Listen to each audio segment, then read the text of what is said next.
Hey, welcome to Unstable Topics, a fast-paced, jam-packed, unhinged bestie podcast filled with facts, reacts, and made-up games in between. We're your hosts, Sarah and Maggie. And we're excited for you to join our best friend hangout, where we surprise one another with things we find interesting or hilarious just to see how the other will react. Our friendship might be totally stable, but you never know what your bestie might throw your way to knock you off your game. So come shake things up, learn something new, and laugh along with us. This is Unstable Topics.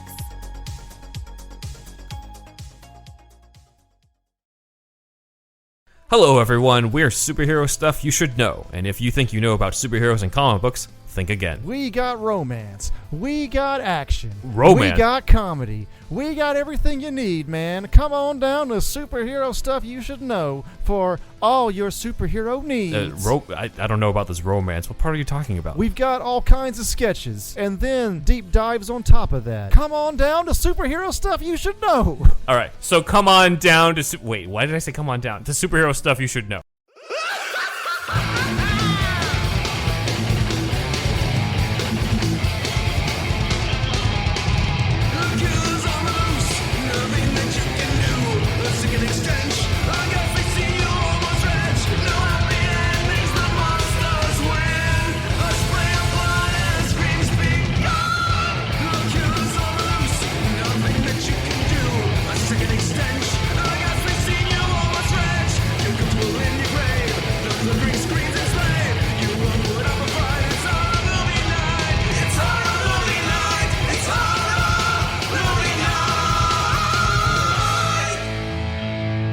Everybody, we're back with another episode of Horror Movie Night, and this week we're talking about 1990's Tom Savini directed remake of Night of the Living Dead, as picked by Kyle.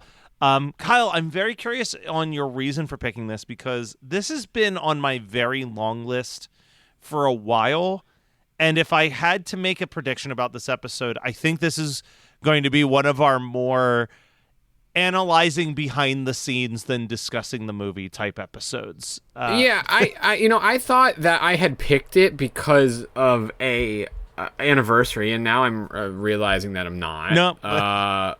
Yeah, 24 years ago. Yeah. Or 34 years. Wow, math. Dude, nothing drives me crazier than when people post that shit where it's like, look, I know that we all have albums we love. We don't have to celebrate every year of its birthday. Save it for the milestones. No. I don't care that it's the, 53rd year that this movie came out. No. And you shouldn't. And if you do, I'm very sorry. I hope that there's more things for you to celebrate in your world eventually. But other than a prime number anniversary for an obscure movie. But we are celebrating the 34th anniversary of Night of the Living Dead remake, and that's why I picked it. We had a conversation, and I'm assuming maybe it's on air, maybe a listener can steer to it, but at some point in time I knew I wanted to do this movie, and I think for me it was a couple different reasons. One, I wanted to rewatch it again.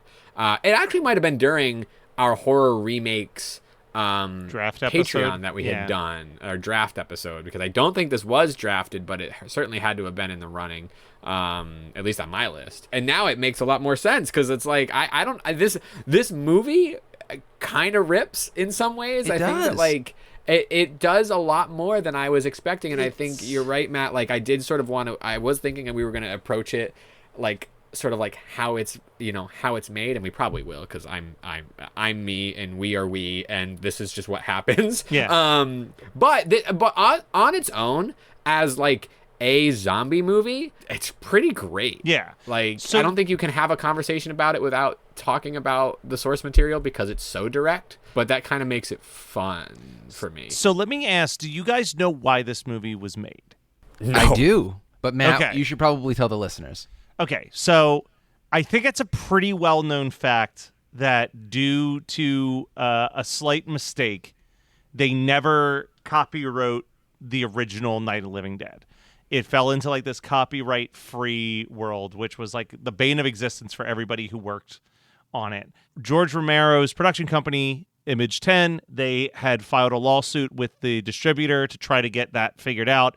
They did win that lawsuit, but as soon as they won the lawsuit, the distributor went out of business, and they still weren't able to collect any money. And then they became concerned that because Night of the Living Dead is a copyright-free movie, there wasn't anything that they could do to stop people from making an unauthorized remake of the movie whenever they chose. So this movie was kind of almost made to, if nothing else, if they weren't ever going to see profits on 1968, that they could at least put a stop on like any kid coming out of college just being like, I'm just going to remake Night of the Living Dead because I don't have to pay anybody for that. So it was made with a financial reason behind. They did hire Tom Savini just to do special effects originally, but then Romero was like, you should direct this one. And he was kind of drawn to do it because it was really the only of the Dead movie for Romero that he didn't do special effects for. He wasn't there in 68 for that one. I know I saw this and the original pretty close to each other. I got the original as like a birthday gift when I was way too young. Like before I was like a horror movie fan, someone had bought me the original black and white movie. And then this was like early on me becoming more of a horror movie fan. I bought the VHS of the remake. The thing that I think is charming about this movie is that we have a lot of actors who we know are good actors, but they are treating this movie like they are in a play and they are performing for the cheap seats throughout the whole movie. You know what I mean? Like they are like they are yelling out these lines. As, God damn! Yeah, it's like it's so ridiculous. I love that. I love that. No, it really makes the movie fun because it's very rare. How do I word this? It's very rare that you watch a movie where the movie wants you to remember that you're watching a movie. And I almost feel like that's intentional. Like that they looked at this movie and were like, this film isn't that far off from like, 6 characters in search of an exit or something like that, where it's like, let's just treat it like what it is. And it's like a single set play that anybody could do. Like the fact that there hasn't, I'm sure that maybe there has been, but the fact that someone hasn't done like a stage show version of Night of the Living Dead. I just looked it up because my gears were turning myself. There has been a Night of the Living Dead live. It doesn't look like there's been very many. Because there's not that much to it. You just build the set of a house and just have the actors. You cut out the opening scene and you can do it as a one set play with a couple stagehands. The stage play is executive produced by Romero, screenwriter John Russo, and producer Russ Streiner. Okay, we'll have to. Oh, and then Evil Dead the Musical's Christopher Bond wrote it. So, okay, so it does exist. It happened in 2013 in Toronto. Okay, I don't want this to be a musical. But that sounds. I'm hoping it's not a musical. It needs to be just a simple, straightforward play. Arthur fucking Miller. Yeah, just exactly. Just do Night of the Living Dead. just who's afraid of Virginia Woolf with zombies? Like that's what it needs to be. Yeah. Who's afraid of reanimated Virginia Woolf? Yeah, reanimated Virginia Woolf. So the other thing that I read. Oh, what the hell was that sound? Oh. I'm afraid you hear somebody knocking on the door because this is the last case scenario. Oh, nice. From Masthead Brewing in Cleveland. It's an IPA. I've never had it, but I was digging deep to find one that didn't have a zombie on it. I know. I felt like that was an easy way out to do that. No hate there. Not at all. I think that there's a lot of good beers. I might not like this one as much as probably some of the zombie ones I would have gotten. Yeah. But I got Chapters of Repugnance by Electric Brewing because man, it's kind of a repugnant fucking film. There's some gross shit that goes down in this film. It's like, and even Savini's directing, but these zombies and these kills and these limbs and the everything. All right, let's dive into it because I do have some more factoids here. So the special effects team intentionally kept the effects restrained as they felt like excessive gore would be disrespectful to the original film. To keep the effects realistic, they used inspiration from real autopsy, forensic pathology textbooks, and Nazi death camp footage. Yeah. Savini said that he wanted the film to keep the film artistic despite his reputation of being the king of splatter, but the production was not easy for him. He described it as the worst nightmare of his life. He said that only about 40% of his ideas made on the film. Whenever Romero wasn't on set, he basically was bullied by the producers to do it the way they wanted to see it and not the vision that he had for the movie. To avoid an X rating, he had to cut several scenes from the film. and he attributes that to the lack of the popularity among the horror fans when it originally came out. We'll get into some other stuff later on. I think that what I like about this movie, beyond the like black box theater presentation of how it's acted, is that Savini is really good at gore, right? Like, think about like those 80s horror movies. There was like this element of like watching scenes multiple times to figure out how the hell did they do it, right? And I feel like in this one, it's almost pulled back. Like, it's like you can figure it out. And I almost, again, feel like that's intentional. Like, I feel like they are really trying to do like a modern black box production of a movie, right? So like when I think of like when Bill Moseley's head hits that fucking the side of that tombstone and he dies, it is an effective and brutal shot, but it's like clear as day that it's a dummy when it hits. Yeah. Or like when they're beating the zombie with a poker, like it's very clear that it's a foam body like in front of the camera, but it's kind of like it's done well enough that you don't care. You know what I mean? Like, Right. it's not like you're seeing... How else are you supposed to do it? It's, in it's some not ways, like you're seeing strings on like a spaceship level of cheap, but it's like I think there was this, and I'm projecting here, I have no clue. But to me, I feel like there was this real attempt of like, we're going to make this movie and we're doing a 90s version of a movie from the late 60s, but like, let's try to restrain the desire to make it so updated to the 90s. Like, let's try to do this the way that George did, small and simple. And like, that's kind of where a lot of the complaints are. And it's going to be, this is a spoiler alert to my double feature. This is a much better movie. This is a much better movie than my double feature. But it did raise a lot of questions of like, why does this exist? Essentially, because it is so close to the original movie. Right. Well, yeah. Like, and that's it is weird. It is weird. I mean, the time period this is coming out in, and I guess maybe ratio wise, if we think about movies and remakes that are remaking another thing. Like maybe the Thing, time the Blob, distance is similar, all of that right? is like a year or two ago. You know, and so there's something to be said about like a reimagining or a remake of something before its time, and like obviously the jumps in just filmmaking period are exponential from that time. But this one actually reads like a love letter to Romero, like not and to Night of the Living Dead specifically.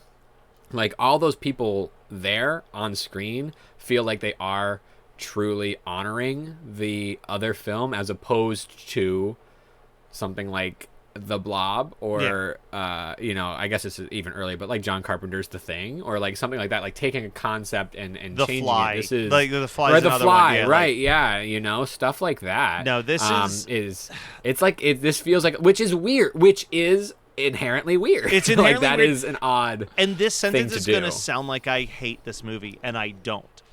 I think that this is a very good remake of a movie that I think is a masterpiece, and it's just a slightly less good version of that movie. Yeah. Like if I So then But if why you're remaking do it? if you're making a slightly less good version of a masterpiece, you're still making a pretty you're damn still good making a movie. really good, and that's I kind of understand what my what you're thing- getting at. Yeah, because it's like I will say the positive. There's one thing that I think they improved in this movie is that they made Barbara a much better character. Oh yes, in this movie, and that's But what everybody likes about this movie. And Yeah. I remember I saw this movie probably when I was 14 years old. I think I saw this one either right after seeing the original or right before seeing the original. It was very close. Yeah. But I did have some sort of, I did have enough understanding that, like the change in Barbara's characterization was noticeable. And I was like, man, I think I prefer this version. And it's not something that I like. Yeah. As you guys know, I don't love zombie movies, especially this kind of zombie movie, which is literally This seems people like your stuff. hell. Like this is like. but I didn't hate it. Yeah. That's what I'm saying. It's like I felt like the pacing for this was better than 90% of other stuck in a room zombie movies that I've ever watched or been forced to watch. Yeah. But I and think I you're think it also still getting holds up. good It's good. actors. I think so many times Yeah. when you're doing a stuck in one room zombie movie, it's for budgetary reasons, not stylistic reasons. So you're also not bringing in heavy hitters. Like when you've got Tony Todd, which I was blown away to read that this was his first horror movie. And I like double checked and was like, oh, that actually checks out. Yeah. Because Candyman was 2 years later. This was the first horror movie he did. Incredible, dude. There was moments where I was like, oh yeah, you're Ben. Like I was like, you are like actually the epitome of what this is. I was like, he totally got that character, and actually took it even further with the way that Barbara was written. Yeah, you know what I mean. I was like, with like having how the Barbara was written, and then seeing his performance there.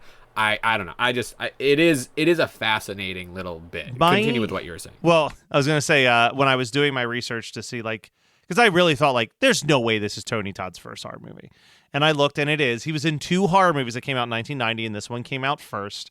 So this is in fact his first horror movie. What was the second? So it was late at night when I read this. But the second horror movie he was in was a film I'd never heard of called Voodoo Dawn. And I read that out loud and then said, Voodoo Dawn, what's that flower you've got on? Dude, I'm going to sing Tanya Tucker's Delta Dawn lyrics altered for Voodoo Dawn, which John Russo wrote. Oh. So he's actually in that camp of like the Romero, like, which is so crazy because that it just. I don't know. I mean, that could even be that Romero they did camp. this movie and John Russo was like, I've got the perfect guy for this script that I wrote. Yep, 100%. So let me ask you guys this, because I still don't know how I feel about this. The biggest change in this entire movie besides Barbara is the end of the movie.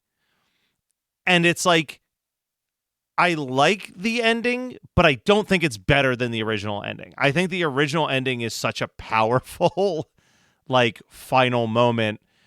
But like, I don't like. I don't think you can do the ending again. No, I don't think you can do. No, the I don't ending. think. So, I think right? it's. Like, I think it's the same as when like Tim Burton tried to do Planet of the Apes, and he was like, I can't have them discovering the Statue of Liberty a second time. Like everyone knows that that's the ending. Like it has to be something else.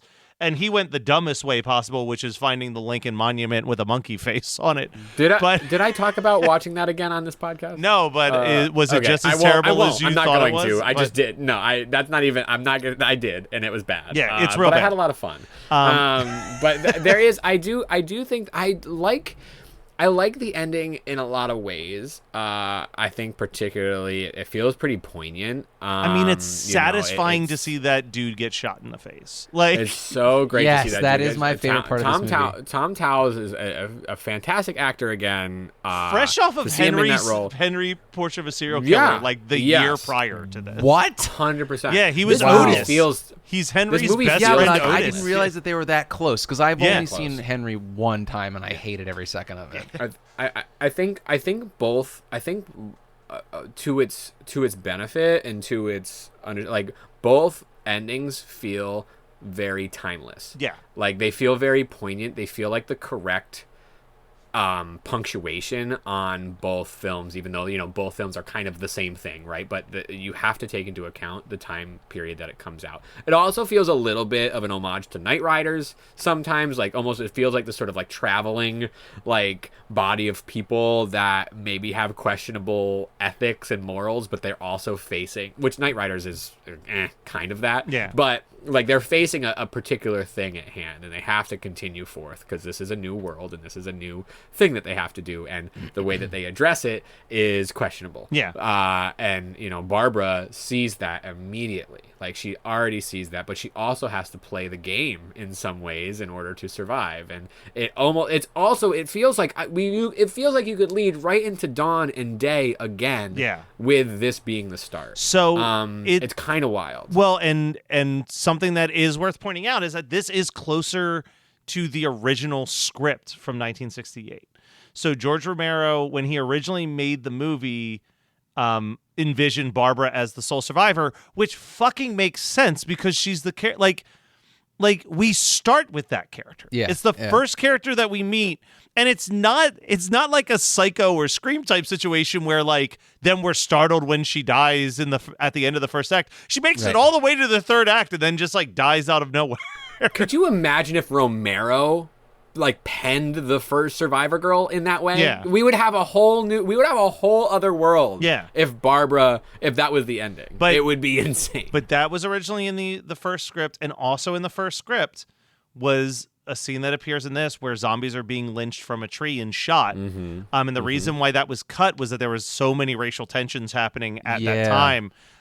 So they put it back in this movie. But reading that, what my mindset goes to is a conversation that we've had multiple times here, which is like George Romero accidentally stumbling into a very like racial, culturally important movie in 1968. But now I'm looking at it through two lenses, which is that he wrote a movie in which you find a white woman who survives and makes it to the end. He does his casting. He casts a black man in the second lead role and realizes that there's too much cultural shit happening for him to have this lynching scene, but then takes a step back and reworks the script to then make the black man the sole survivor, and then he still gets shot. You know what I mean? Like, it's like, so it's like, you know what? Credit where credit's due. That sounds like he actually, you know, he made a casting decision over who was the best person for the role and then acknowledged what he was doing. And I'm like, now I'm of the mindset of like, okay, yeah, he made some script changes to drive home a point with that ending. Because if the original ending was that Barbara survives the whole thing, then changing that is a very powerful final decision to make it in 1968. So I take back every mean thing I've ever said about that. You know how I am, just ranting and raving. Yeah, you talk a lot of shit, Matt. It is interesting. I mean, you have to and I don't know. We see a lot of independent film, and it's a different time.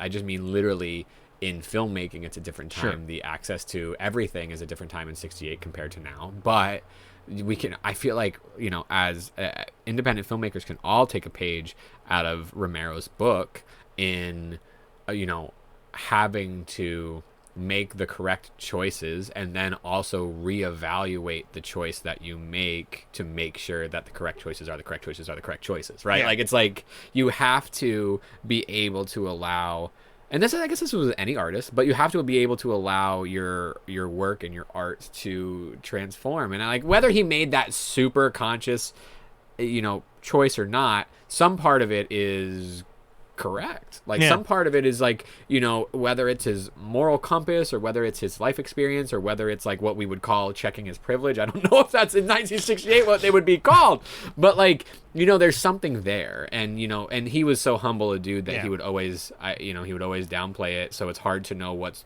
the truth and what is his humility. But it's a very important choice to make. And I think that it's like for Savini or whoever to make the choice here at the end, also equally important in its own way. Even if Savini was having these troubles with production and these producers and all these choices not really being made, the ending kind of, it sticks. Again, not as masterfully as the original, but it does make the right choice in my eyes.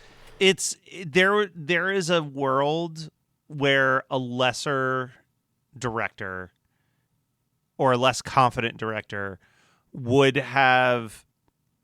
There is an implication in a scene in this movie where Barbara is like trying to prove that the zombies are dead. And so she just keeps firing at every part but the head and yelling, Is he dead now? Is he dead now? Yeah. And I feel like there's this world where like someone else would take that and be like, she's losing her mind. She can't handle this. Like, she's the fragile woman. And it's like, no, she's proven a point to the rest of the people who are taking their precious time to get caught up with the circumstances. And that she's the most clicked into what's happening person. Her and Ben, the two people who are the biggest outcasts in this barn, are the only people who are on top of what the fuck is actually happening. Well, because they didn't bury their heads in the sand a la The Cellar, right? Like, they didn't, you know, they've experienced it, they've tried, so much so that she even recognizes the ease in which they are able to just walk. They could just walk. Yeah. And oh man, I love that part when she's just like pushing that old, oh my God, the mom, that like, mom with the baby doll. She's just like crying, or she's like sobbing and just like dry sobbing and just pushing it away. It's like there's this great futility in that moment, and I just feel like this is what I think that both of you have been really getting at already. You've been driving home, but I just want to kind of crystallize it that what I think that this movie does and what I like about it is that it's a more graceful presentation of the futility of the situation. Yeah. Mm-hmm. I didn't even mean to rhyme. That doesn't sound stupid, no, but like, you know, like I just point. feel like Ben is more graceful, Barbara is more graceful. I mean, the lynched zombies at the end really hit me at 14 when I saw it, because I was like, oh, that's really disturbing. And that's the part that's always stuck with me from this movie, because this is only my second watch of it. But I just feel like that doesn't negate the importance of the original in 68.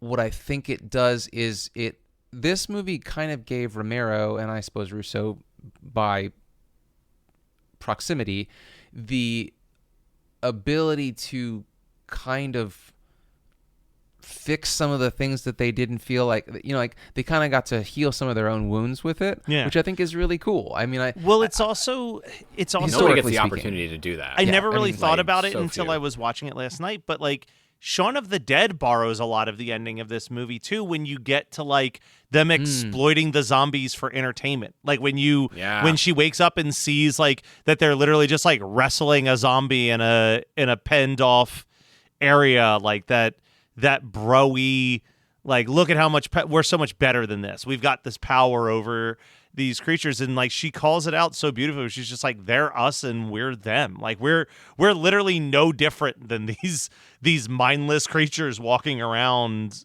fucking shit up. Like we're both equally awful.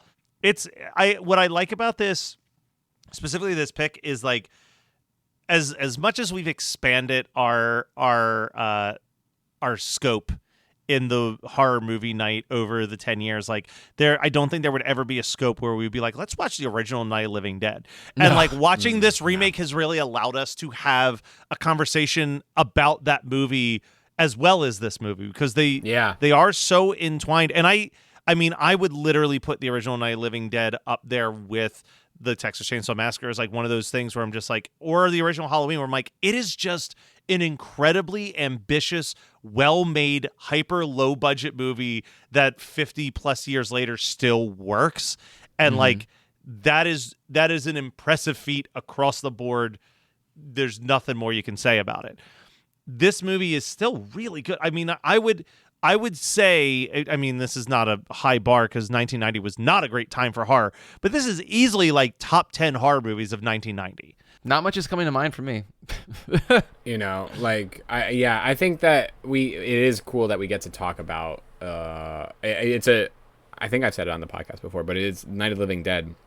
The original is like the movie that made me want to be a filmmaker and to sort of like revisit this in such a fun way. And really, I mean, to sort of bookend it too, it's like, you know, because I think I was like, there's just so much fun zombie stuff that happens here too, and so many fun gags, and the zombies look great. The zombies and look each awesome of them in this movie. When that second zombie that appears, that is actually straight up out of the casket. Oh, when and he when walks they start himself walking, out of... I love that scene. Oh my God. when he walks himself out of the tuxedo and reveals that he is a corpse that was to be buried, I was like, come on. I was like, because the first scene of Night of the Living Dead is so iconic too, you know? Yeah. Like the Bill Hinsman zombie, so much so that he went on to do Flesh Eater, which I've talked about on the show before. I mean, he has the autopsy scar in him. Like, it's, like, come on. or even man. her like, just walking past the open casket that has like the bloody handprint where like the lid got pushed open. Like, there's little details that are awesome. If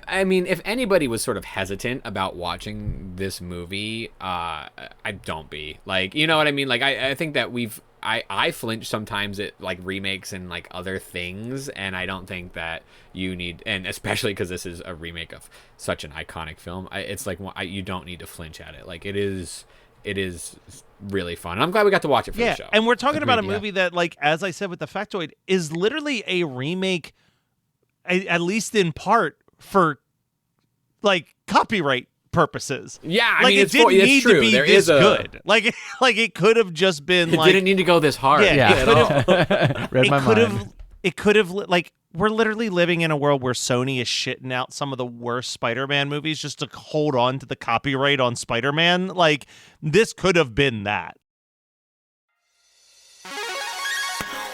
Hey, welcome to Unstable Topics, a fast-paced, jam-packed, unhinged bestie podcast filled with facts, reacts, and made-up games in between. We're your hosts, Sarah And Maggie. and we're excited for you to join our best friend hangout, where we surprise one another with things we find interesting or hilarious just to see how the other will react. Our friendship might be totally stable, but you never know what your bestie might throw your way to knock you off your game. So come shake things up, learn something new, and laugh along with us. This is Unstable Topics.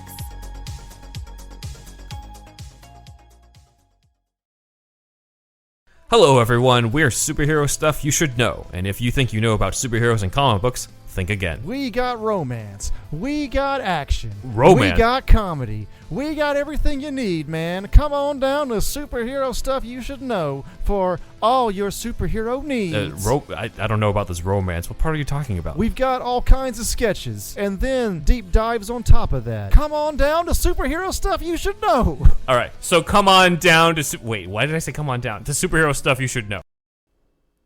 At Maximum Mediocrity, people say things like, I don't dress like this on the regular basis. This isn't my, pooping uniform. This is not.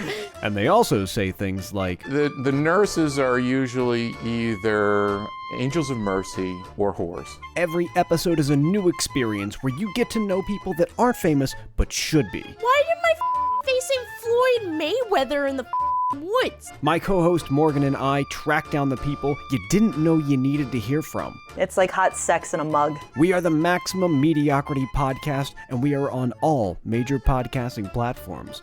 We'll be waiting for you. Kyle, double feature time. What would you double feature with Night of the Living Dead? And if you say the movie that's on my list, I'm going to lose my fucking mind. I almost want to send it over to you, but I'm going to be a ball hog, and I'm going to say Gus Van Sant's Psycho. Son of a bitch! Are you serious? You alluded to it earlier in the episode, and I was like, I know that's exactly what you're going to say. This is so much more effective than Gus Van Sant's Very much so. Psycho, Very much so. And but- I like watching Vaughn. Like, I think that it's like, there's some fun things about Gus Van Sant's Psycho that are worth seeing. Never worth returning to for me personally. But it was a fun singular watch. I do think that it is a great pairing with something like this.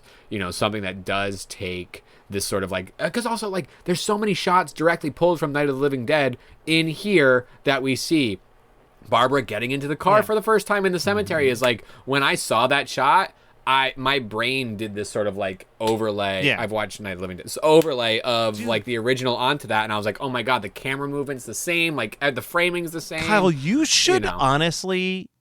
This is gonna sound weird as shit, but like I remember watching the movie Room 236, 237, whatever the one is about 237, the documentary. So they talk about, there's like the one theory where they talk about like, oh, if you play the movie running backwards over top of the movie running forwards, there's like hidden messages or whatever. Yeah, I wonder. But I would love to see, and maybe you're the man to do it, someone to like rip the black and white original and this one and just run them on top of each other to see how many parts does it actually perfectly sync up with what happened at that exact timestamp in the movie. I feel like it would be fascinating to just like watch. Scott, you go next, because I literally had no plan B. I was like, no one is going to think the Gus Van Sant shot-for-shot remake of Psycho, but fuck. Well, if we're doing remakes, I am gonna be so predictable, and I'm going to say 2012's Maniac, because nice. It's just such a I think that it takes a very gritty movie and makes it more palatable for me. So I'm not saying that Maniac is on the same 1980 is on the same 80, 81, whatever. The original Maniac is not on the same level as the original Night of the Living Dead. I'm just saying that Maniac 2012 is very pleasant to watch for me. Yeah. I mean, I guess I'll just go with a classic Matt Kelly double feature pick as well in the realm of remakes and do 1988's The Blob. That was my backup plan. I'm glad that I didn't pick that Don't be one. sad. Don't be sad about it. That sounds like a lovely night. Yeah, Don't be no, upset. but yours is, I mean, Psycho.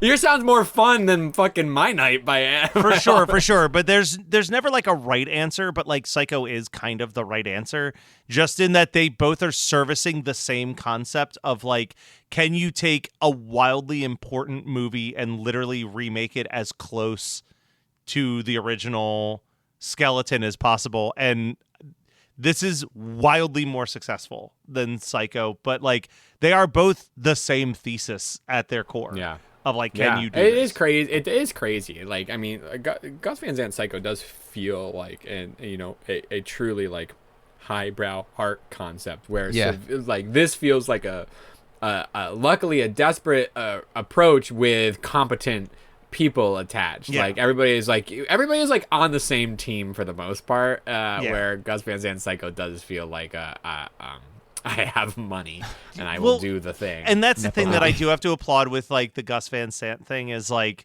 it is a kind of baller move to literally win an Oscar and just be like, I can do any project that I want. I want to do literally like what an assignment in college film class would be. with like A-list stars. Oh my god! If I can ever find it, and this would probably be Patreon only content, so you best start getting in your fucking Patreon stuff, so you can be part of this. In high school, we had to take a scene, and in my high school filmmaking class, we had to take a scene and remake it, and shoot it like kind of shot for shot the best we could. We took the American Psycho, Jared Leto, Huey Lewis in the News scene and remade it in my living room. And it is probably one of the worst things I've ever made. Obviously, I was a high schooler. Like I can't be like I played the best soccer game at 3 years old. But like it was the worst thing I ever shot. But it's a high school assignment, but like on $1 million budget. It's millions and millions of dollars. It's literally like the equivalency of when Conan O'Brien realized that he was losing the Tonight Show and spent the last 3 weeks hosting the Tonight Show just doing things to waste NBC's money out of spite. Like I remember like the one thing was like he just played Freebird in its entirety on the air just because they would have to pay the copyright for it. Like he's performing at Newport Folk Festival and I'm so mad that I can't be there this year. That's too expensive. Anyway. Well, you know, you might not be able to see Conan O'Brien, but listeners will have a chance to see me on September 7th and 8th at the RetroCon convention in Oaks, Pennsylvania. Come and buy some merch from us or just buy some merch on our website, hmnpodcast.com. Hit up our Patreon. We just talked about it. Maybe we'll watch Kyle's recreation of a scene from American Psycho one of these days. I hope I can find it. Oh, my God. If you can, we shall. I hope I didn't write a check that my ass couldn't cash. But your one chance of seeing it will be at patreon.com/HMN podcast and hit us up on all of our socials, HMN podcast on basically everything. Now, Kyle, you're not done just yet. What is something that you watched, read, listened to, etc. that you want to talk about? Yeah, Matt, I just have to say thank you. You had recommended the podcast Screen Drafts to me. Mm-hmm. And obviously we had been on the Patreon. We had been doing a version of it. In sort of our own way, but I've never like sat down and like listened to the podcast because they can run anywhere from like 2 hours to seemingly 6 one hours. of them was there was a 9-hour episode at one point, they drafted and ranked every single Pixar movie at that point in time, which was like 20 something movies. And that's that's fun for them. And it is. It makes a lot of sense for the for the scope of and the idea of the podcast. I just can't do it, so I've been. But you had sent me the Vinegar Syndrome one. Obviously, I'm a big fan of Vinegar Syndrome, and they ranked crazily. They took all of their like 500 plus movies, and Justin La Liberty and the other person whose name totally escapes me, but people who work for Vinegar Syndrome ranked the top 7 Vinegar Syndrome releases. Very cool. But I've been listening to other episodes. There was a horror musicals episode with familiar names to me, which I really loved. And then I just listened to the Natalie Portman episode, ranking Natalie Portman movies with people who I don't know, which is really cool too, because like people are approaching this draft with really interesting ideas. So for the uninitiated, Screen Drafts will bring on 2 guests, basically, and they will rank 7 movies of a particular topic. So I just said Natalie Portman. So they will rank the top 7 Natalie Portman movies. Each of them is equipped with 1 veto. They have a list. They go back and forth drafting the top 7 of a particular topic. And I just started the MTV Movie Awards Best Kiss Winners Screen Drafts, and it is just I mean the topics that they come up with I won't listen to. I will pick and choose. I do the same. If it's someone I don't know and don't care about, I'll just skip it and wait. I for won't. next week. I won't do it. Right, but like the MTV Movie Awards Best Kiss Winners is winners specifically. Episode. It's not all the nominees. Yeah. It's it's from 1991 to like present day best winners, or like best kiss winners. And that so gets in. It's just a lot of fun. It's interesting because, like you said, each person comes from it with a different view. Like someone will literally come in and just be like, I think it should be what the 7 best movies that were ever nominated were.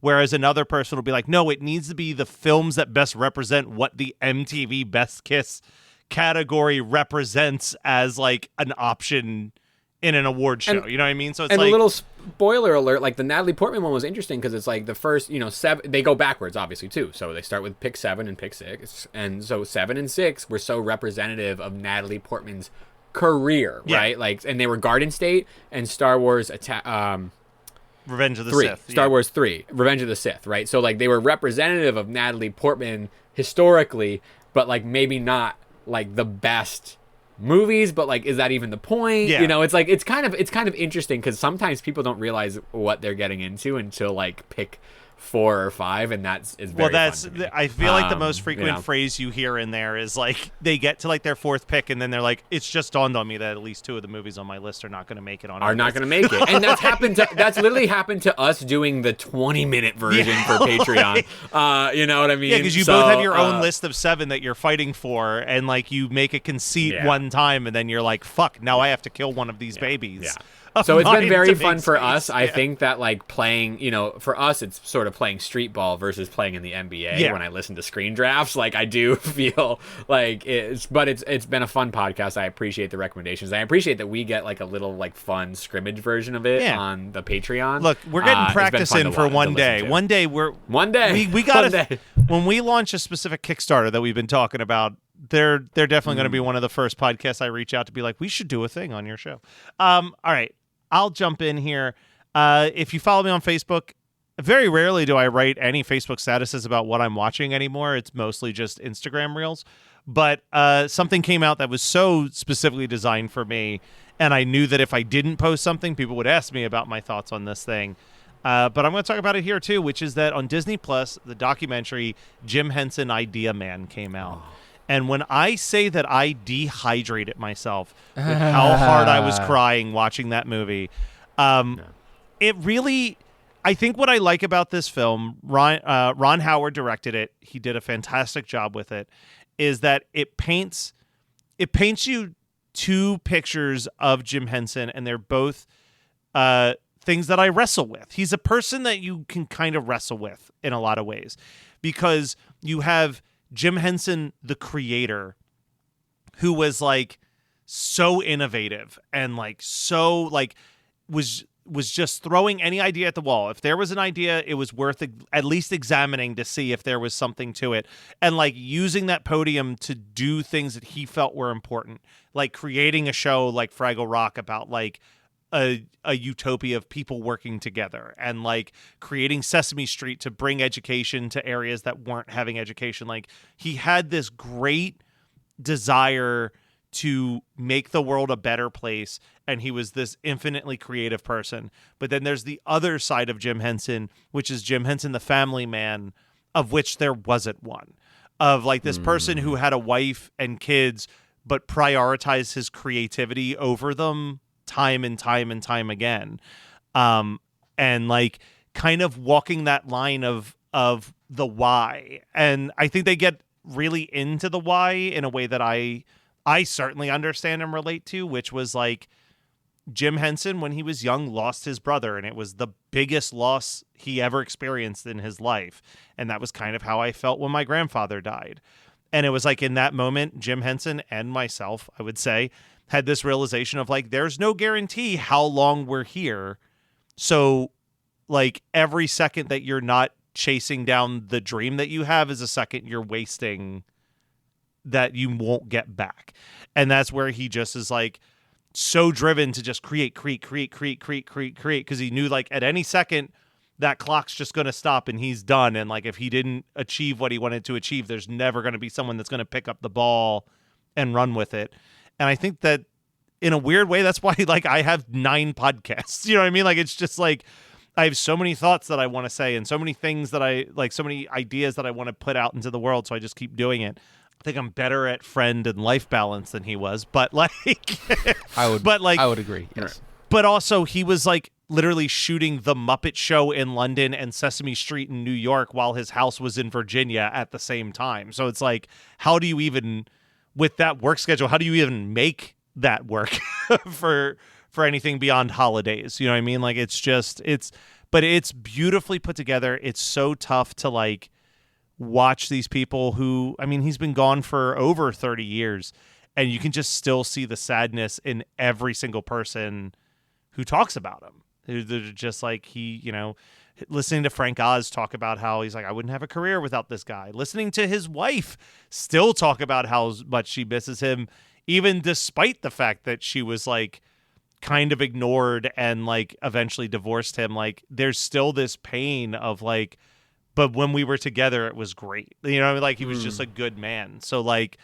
I highly recommend it. It's a breezy, I think it's like an hour 40, but it does a great, as someone who's like read every biography and every piece of thing, like there's nothing where I'm like, oh, they missed this like crucial thing. Like they get it all in there. So I've been eager to watch it. Yeah, and I'm excited. I was excited to hear you talk about it because I know how much you really do like that world. Well, and I think Kyle, for you specifically, there's this whole other side of Jim Henson that kind of gets buried in the world of like puppets, where it's like for a guy who, I think he said he tried acid exactly once and it wasn't for him and he never touched a drug after that. Like he has so many trippy short films that he did in the 60s and 70s that they pull from. There's a Muppet history account that is truly more Jim Henson history than anything, but it's on Instagram. I think it's just called Muppet History, but they've put out some stills and some like clips and stuff of Jim Henson in those other things. And it's like, oh yeah, no, he was just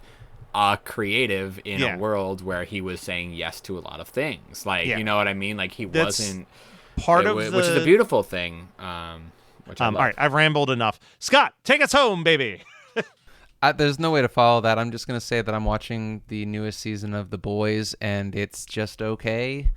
I kind of feel like I always forget that Eric Kripke is the executive producer of The Boys, and he is the reason why Supernatural went 15 fucking seasons. And I definitely dropped off around I think it went 15 seasons. I think they announced next season's the last season of The Boys, thank God. I like that there's some finite I kind of want ending. this to be the last season because the pacing is not. I mean, and also the bombastic nature of. There's no Ant-Man that goes into his boyfriend's butthole and then sneezes because of cocaine and explodes his boyfriend from the asshole out in this so far. The kills, I mean, it just like what I go for, like the Give me $50, I'll do it. The crassness of The Boys seems to be a bit muted here. It's just almost a little too real because they have this new character Firecracker who is literally a conspiracy theorist YouTuber who gets to be one of the 7, and Homelander is just he's acquitted of fucking murder on Fifth Avenue. Who does that sound like? It's just it's and people, I mean, Eric Kripke was like, saying if you don't get that Homelander's not the hero of this show, I don't know what to say to you. And to me, that's like, it's just a sad fucking thing when I think about The Boys being the point of The Boys being missed. Yeah. It just makes me sad. I'm like, I don't know if I can go another season and a half of this. Well, let me read my favorite status about The Boys, which is from another Geekscape podcaster. This is from Diablo Jackson, who is the host of both Galactica Actually, which is our Battlestar Galactica recap podcast, as well as the 80s Kids Unite podcast. And he said, my current dilemma, do I watch what will likely be a 6-episode season of The Boys over the next 3 weeks now, or do I wait until the year 2027 to watch the final 5 episodes of season 5? And it's like, man, does that not capture how The Boys' just release schedule has been since the beginning of this show? Yeah, agreed. Just like smaller episodes and longer gaps in time between. And I'm kind of that mindset. I barely fucking remember who's been blown up in this show. You know? I will say my complaint to The Boy. I haven't started this season yet, but I'll probably watch it in the next day or two. But like my complaint with The Boys, and I think it's an Amazon Prime issue too, because this was also my complaint about Marvelous Mrs. Maisel towards the last season, is like you can't take this long of a gap and not start with a previously on for your show. Agreed. It's the same problem. I didn't. I'm not going to sit there and rewatch 3 seasons of this shit to remember what happened 5 years ago. Like, just tell me. No, give they me need to take 2 a page minutes out of Game of Thrones and HBO and give us about 5 minutes of previously on, and that would be okay. Yeah, or just because like there's no good recap on Wikipedia, and I'm not going to read every single episode blurb. Dude, I would even take you're a fucking streaming site. All you're looking for is like ways to get more ad revenue. If you don't want to ruin the sanctity of the episode by putting it at the front, throw like an episode 0 where it's just like, hey, here's like a 15-minute episode where it's like a couple experts are just going to recap what happened last season for you. I would watch that shit in a heartbeat. So stay tuned next week for even more horror movie night goodness.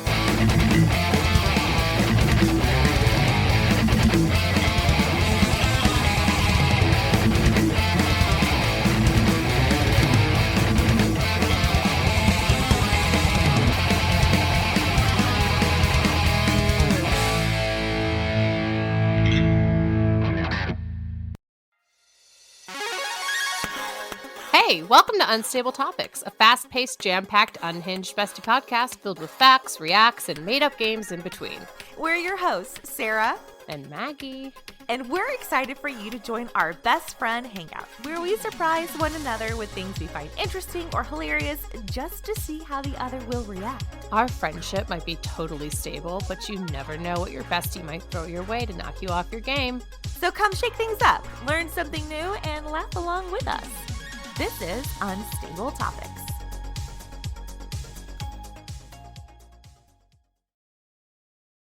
Hello everyone, we're Superhero Stuff You Should Know, and if you think you know about superheroes and comic books, think again. We got romance. We got action. Romance? We got comedy. We got everything you need, man. Come on down to Superhero Stuff You Should Know for all your superhero needs. I don't know about this romance. What part are you talking about? We've got all kinds of sketches, and then deep dives on top of that. Come on down to Superhero Stuff You Should Know. All right, so come on down to... Wait, why did I say come on down? To Superhero Stuff You Should Know.